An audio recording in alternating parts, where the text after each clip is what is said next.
민중의 소리 이완배 기자 함께하겠습니다. 이완배 기자님. 네, 안녕하십니까. 네, 자 오늘 어떤 이야기 해볼까요? 예, 오늘은 임종석 전 청와대 비서실장의 불출마 선언과 행복경제학이라는 주제로 화요경제학을 열어보겠습니다. 지난 주말에 상당히 충격적인 뉴스였죠. 네. 임종석 전 실장이 총선 불출마를 선언했고요. 그 글이 정계 은퇴까지 암시한다라는 분석들이 많았습니다. 네. 그리고 본인의 꿈이었던 통일운동에 매진하겠다. 예나 지금이나 나의 가슴에는 항상 같은 꿈이 자리 잡고 있었다. 한반도 평화와 남북의 공동 번영이다. 이런 글을 페이스북에 올렸습니다. 네. 저는 상당히 충격적이었는데요. 또 충격적이기도 하면서 이 선언이 저한테는 매우 신선하기도 했습니다. 그래서 오늘은 요즘 경제학 내에서 굉장히 뜨고 있는 행복경제학이라는 분야를 화요경제학으로 다뤄보겠습니다. 종전의 주경제학은 행복을 내가 얻을 수 있는 물질의 총량과 비례한다고 생각을 했습니다. 그래서 10,000원을 가지고 있으면 10,000원만큼 행복하고 1억 원을 가지고 있으면 1억 원만큼 행복하다고 주장을 합니다. 그런데 사실 저는 이런 얼척없는 개소리가 거의 100년 가까이 경제학이라는 이름으로 유지가 됐다는 게 너무 신기한 겁니다. 돈과 행복이 비례한다. 이게 말이 안 된다는 걸 설명을 해야 되는 건가요? 이게 진짜 그야말로 상식이잖아요. 네. 물론 돈이 행복을 주는 사람도 있고요. 아닌 사람도 있는 거죠. 그리고 돈이 많아도 불행한 사람이 있고 돈이 없어도 행복한 사람이 있는 거 아니겠습니까? 그런데 경제학의 그 비상식적인 주장이 거의 100년 가까이 유지가 됐습니다. 제가 주류 경제학을 매우 한심하게 보는 대목 중 하나가 이겁니다. 그러다가 1970년대 중반부터 이건 좀 아니지 않나요? 라는 의문이 경제학계 내에서 대두가 됩니다. 이것도 진짜 웃긴 게 경제학 역사가 200년인데 이 당연한 이야기를 1970년대에 깨달았다는 것도 진짜 코미디죠. 근데 아무튼 공식적인 첫 연구가 1974년에 발표된 미국 경제학자 리처드 이스털린이라는 사람의 연구입니다. 네. 미국의 소득이 쭉 증가를 하거든요. 그러면 과연 미국 국민들의 행복감도 소득 증가만큼 늘어났느냐를 통계적으로 이스털린이 살펴봅니다. 그 결과 해보나 마나한 건데 네. 당연히 그렇지 않았다는 게 나오죠.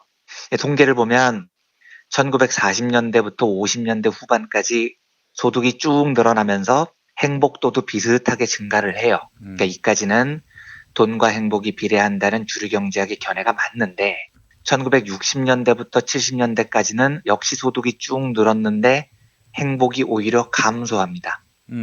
그리고 이스털린이 이 논문을 발표한 이후에 후속 연구로 1991년까지 통계를 나중에 다시 내봤더니 개인 소득이 물가 상승률 다 빼고 이 기간 동안 33%나 늘었는데요. 한 20년 동안. 이 기간에도 행복이 감소를 합니다. 그래서 이 이론을 이스털린의 역설이라고 부릅니다. 소득이 늘어도 행복이 증가하지 않는다는 거죠. 이 이론이 경제학에서 굉장히 유명한 이론이 되는데 저는 저 당연한 이야기를 1974년이 돼서야 알았다는 게 여전히 웃기다고 생각을 하는 겁니다. 예. 자, 이제 그러면 왜 이런 일이 벌어지는지 이유를 알아야 되겠죠? 한번 말씀드린 적이 있습니다만 경제학에는 한계 효용 체감의 법칙이라는 게 있습니다. 같은 재화를 반복적으로 사용하면 만족도가 점차 떨어진다는 이론입니다. 예를 들면 배가 고플 때 짜장면을 먹으면 아주 맛있으니까 만족도가 10인데 이제 한 그릇 먹고 두 번째 그릇을 먹으면 첫 번째 그릇만큼 맛있을 수가 없죠. 그래서 만족이 8로 떨어지고 세 번째 그릇쯤에 가면 3으로 떨어지고 네 번째 그릇쯤에서는 만족이 마이너스 1이 됩니다. 이제 이때부터는 짜장면을 먹으면 만족스러운 게 아니라 고통스러운 거죠. 먹으면 토하고 싶은 지경이 되는 겁니다. 이렇게 만족이 뚝뚝 떨어진다는 게 한계 효용 체감의 법칙인데요. 돈도 당연히 우리가 재화, 물건을 구입하는 데 쓰는 도구이니까 한계 효용 체감의 법칙에 적용을 받습니다. 그래서 월급 100만 원 받다가 200만 원으로 오르잖아요. 그럼 이 100만 원이 진짜 사람을 행복하게 해줘요. 제가 경험해 보니까 진짜 좋더라고요. 네. 그런데 200만 원 받다가 300만 원으로 늘어나면 아까만큼 행복하지는 않습니다. 이제 100만 원이 주는 한계 효용이 점점 감소하는 거죠. 월급 1,000만 원 받다가 1,100만 원 받으면 이건 거의 행복이 안 늘어납니다. 100만 원에 몇 배인데. 그렇죠. 이미 뭐 1,000만 원 받는 사람이니까 영향도 안 주죠. 네. CJ 이재현 회장이 연봉 80억을 받는다고 하는데 아마 월급을 한 6억씩 받는 거거든요. 네. 이 사람 월급 100만 원 올려준다고 행복하겠습니까? 그러니까 똑같은 100만 원이라도 이미 돈이 많은 사람에게는 그 100만 원이 100만 원어치 행복을 주지 못합니다. 저 같은 사람한테야 큰 행복이지만요. 그러니까 돈도 한계 효용 체감의 법칙 적용을 받기 때문에 돈이 많아질수록 행복이 비례해서 늘어날 수가 없는 겁니다. 그래서 돈 많은 사람들은 돈을 더 벌어도 만족감이 안 올라가니까 이제 마약에 손대고 사람들 패고 뭐 이런 이상한 짓을 하는 거죠. 그렇군요. 그래서 돈이 행복의 일부분이기는 해도요, 당연히 모든 것이 아니라는 건 너무 지당한 이야기입니다. 여러 요소들이 행복에 영향을 미치죠. 이 권력도 돈하고 비슷해요. 권력이 가지고 있는 힘도 이제 내가 소비를 하는 건데, 초등학교 때 처음 반장 되면 좋거든요. 갑자기 결정권이 생기고 내가 막 뭐라도 된 것 같죠? 근데 반장을 한 4년쯤 하잖아요. 이 반장이 주는 한계 효용이 계속 감소를 합니다. 그러니까 반장을 처음 해본 사람이 느끼는 행복과 반장을 4번 했는데 5번째 또 하는 사람의 효용이 같을 수가 없습니다. 그러면 반장을 5번쯤 한 사람은 뭘 하고 싶어 하겠습니까? 이제 더 이상 반장으로는 행복이 늘어나지 않으니까 전교회장을 하고 싶어 하는 겁니다. 네. 그러니까 처음에 구의원, 시의원 되면 좋거든요. 네. 뿌듯합니다. 그런데 재선 3선 하면 이제 구의원이 주는 한계 효용이 계속 감소를 해서 더 이상 행복해지지가 않아요. 그래서 이 사람은 꼭 국회의원이 돼야 된다고 생각을 합니다. 국회의원 처음 되면 권력이 주는 만족 좋거든요. 근데 재선 3선 해보십시오. 이제 더 이상 국회의원 한 번 더 하는 권력이 나에게 충분한 만족을 주지 못합니다. 한계 효용이 감소했으니까요. 그래서 더 큰 권력을 찾게 됩니다. 저는 냉정하게 말해서 진짜 위험선을 오르내리는 정치인들을 많이 봤어요. 국회의원이 되거나 시의원이 되거나 뭐가 됐든 핵심은 민중을 대변하는 겁니다. 그런데 처음 정치할 때는 참 좋았던 사람인데 네. 한 재선쯤 하고 나서 만나보면 말하는 게 황당합니다. 나 이번에 광역자치단체장 나갈 건데 왜 나가시려고 하는데요. 지금 나가야 내가 다음에 대통령이 될 거 아니야. 이런 이야기를 해요. 그러니까 일단 이야기 내용에 민중들이 안중에도 없습니다. 제가 보기에는 그리고 그 사람은 대통령이 문제가 아니고 당장 이번 선거 걱정해야 될 것 같거든요. 그런데 아니에요. 이번에 광역자치단체장 돼야지. 내가 지금 나이가 있어서 이번에 돼야 다음에 대통령이 되는 거야. 이걸 저한테 설명을 하고 앉아 있어요. 아니 그래서 왜 자기가 대통령이 돼야 하는지 그거에 대해서 설명 안 하고. 뭐 그거는 설명 안 하고요. 너무나 예. 당연히 자기는 돼야 되는 겁니다. 예. 그러니까 제가 듣다 보면 얼마나 어이가 없겠습니까? 아, 저 사람이 저렇게 현실 감각이 없나부터 주변에서 저걸 아무도 안 말리나부터 참 황당한 거죠. 자, 이제 여기서부터는 조금 학문적으로 들어가 보겠습니다. 제가 돈과 권력은 그 양만큼 행복에 비례하지 않는다는 이야기를 쭉 드린 건데요. 요즘 행복경제학 분야에서 제일 각광받는 경제학자 중 한 명이 브루노 프라이라는 스위스 쥐리 대학교 경제학과 교수입니다. 이 스위스가 그리고 특히 행복경제학 연구에 매우 강한 그 성과를 보이는 나라이기도 해요. 네. 근데 프라이 교수의 행복, 경제학의 혁명이라는 책의 연구를 보면 내가 소비하는 재화나 물건 서비스에는 2가지 속성이 있다는 겁니다. 하나는 내재적 속성이라고 하고요. 하나는 외재적 속성이라고 합니다. 말이 조금 어려운데 쉽게 이야기를 드리면 외재적 속성은 우리가 평소에 알고 있는 겁니다. 재화가 주는 표면적인 만족이죠. 예를 들면 비싼 거 샀을 때 느끼는 만족감, 연봉이 높아졌을 때 느끼는 행복감, 더 많은 권력을 잡았을 때 느끼는 만족도, 이런 게 외재적 속성입니다. 우리가 흔히 알고 있는 거요. 반면에 내재적 속성은 그렇게 겉으로는 드러나지 않는데 그걸 사용할 때 안에서 경험적으로 축적이 되는 것들입니다. 쉽게 예를 들면 이제 해외여행을 갑니다. 해외여행을 외재적 속성 관점에서 보면 1억 원짜리 호화여행은 100만 원짜리 배낭여행보다 100배가 더 행복하다라고 보는 겁니다. 100배 차이가 나니까요. 그런데 그렇냐고요? 안 그렇잖아요. 재화에는 그런 외재적 속성만 있는 게 아니거든요. 그렇습니다. 내재적 속성이라는 게 있습니다. 뭐냐? 내가 진짜 좋아하는 사람과 간 여행 혹은 죽어도 가기 싫은 개자식과 같이 갔던 여행. 이 두 차이가 행복에 미치는 영향이 어마어마합니다. 그래서 제가 지금 이 방송을 들으시는 청취자분들께 선택권을 드리고 여쭤보겠습니다. 자, 1번. 변희재하고 1,000만 원짜리 크루즈 여행을 가시겠습니까? 김용민하고 100만 원짜리 배낭여행을 가시겠습니까? 둘 다 싫어할 거예요. 아, 아니 이거는 예. 김 PD님께서는 겸손하게 얘기하시지만 이게 지금 생각할 필요가 있는 문제가 아니잖아요. 예, 예, 이건 당연히 뒤를 찍어야죠. 예. 그런데 외재적 속성만 보는 이 주류 경제학은 1,000만 원짜리 크루즈 여행을 가야 된다는 겁니다. 100만 원 배낭여행보다 10배는 행복한 거니까요.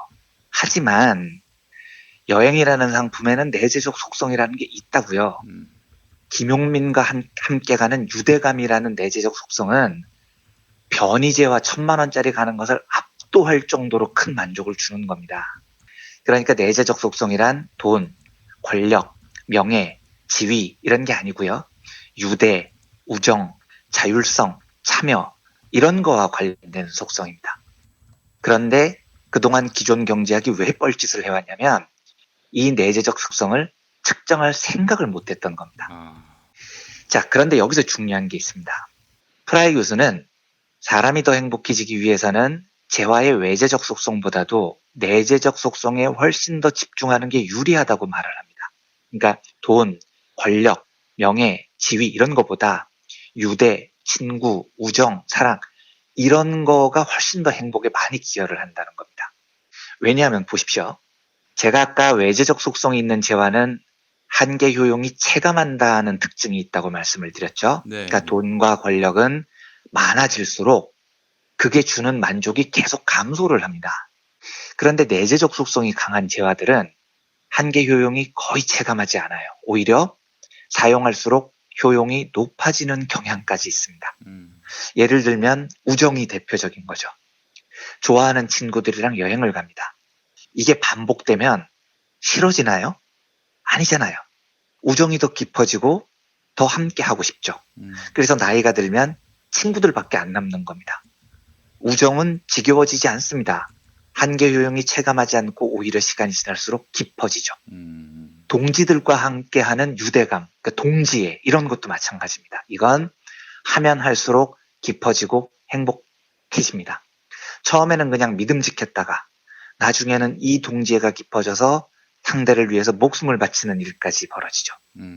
전우애, 이거 사용할수록 그러니까 전쟁에서 더 많이 부딪힐수록 깊어지는 겁니다. 그러니까 주류경제학에서는 한계 효용 체감의 법칙을 150년 동안 진리라고 주장을 해왔는데 그게 완전히 틀린 건 아닙니다. 사실 외재적 속성이 강한 것들, 돈, 권력, 물건 이런 거에는 맞아요. 맞는데 사랑, 우정, 동지애 이렇게 내재적 속성이 강한 재화들은 전혀 맞지가 않는 겁니다. 이건 사용할수록 만족도가 더 높아진다고요.